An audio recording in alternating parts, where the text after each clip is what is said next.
Hello friends, welcome back to my channel. బయట junk food తింటే ఏదో ఒక హెల్త్ ఇష్యూ వస్తుంది కదా, అట్లా కాకుండా ఇంట్లోనే ఈజీగా హెల్తీగా బ్రేక్ఫాస్ట్ అండ్ స్నాక్లా తినే ఒక రెసిపీ చూపిస్తానండి. ఏం లేదు, మనం ఇడ్లీ పిండితో దిబ్బరట్టు వేస్తాం కదా, అట్లా ప్లెయిన్గా వేయకుండా ఇట్లా వెజిటేబుల్స్ అన్నీ యాడ్ చేసుకుంటే హెల్త్కి చాలా మంచిది. పిల్లలు కూడా ఇష్టంగా తింటారు, పెద్దవాళ్ళకు కూడా ఈ రెసిపీ చాలా బాగా నచ్చుద్దండి. ఈవినింగ్ టైం స్కూల్ నుండి వచ్చినాక ఇట్లా చేసి పెడితే పిల్లలు చాలా ఇష్టంగా తింటారు. నేను ఇక్కడ స్ప్రౌట్స్ కూడా తీసుకున్నాను.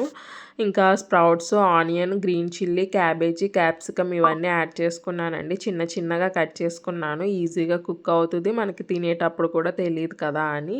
ఇంకా టేస్ట్కి తగినంత సాల్ట్, జీలకర్ర యాడ్ చేసుకున్నానండి. బాగా మిక్స్ చేసుకుని పెనం మీద ఆయిల్ వేసి ఇంకా ఇది స్ప్రెడ్ చేసుకోవటమేనండి. లో ఫ్లేమ్లో కుక్ చేసుకోవాలి, ఎందుకంటే వెజిటేబుల్స్ అన్నీ యాడ్ చేసుకున్నాం కదా, కొంచెం టైం పడుతుంది. బాగా కుక్ చేసుకుంటేనే టేస్ట్ బాగుంటుంది. మా ఇంట్లో వాళ్ళకైతే ఈ రెసిపీ బాగా నచ్చిందండి. మా హనీ కూడా చాలా ఇష్టంగా తింది. ఇంకా మనకి ఇష్టమైన చట్నీ, కర్రీ ఏదో ఒకటి ఉంటుంది కదా, వాటితో తింటే చాలా బాగుంటుందండి టేస్ట్. అట్లా కాకుండా ఉట్టిగా తిన్నా బాగుంటుంది టేస్ట్. మీరు ఇప్పుడు వరకు ట్రై చేయకపోతే ట్రై చేయండి. టేస్ట్ ఎలా వచ్చిందో నాకు కామెంట్ చేయండి. అలానే వీడియో నచ్చితే లైక్ చేయండి, షేర్ చేయండి, సబ్స్క్రైబ్ చేసుకోవటం మాత్రం మర్చిపోకండి ప్లీజ్.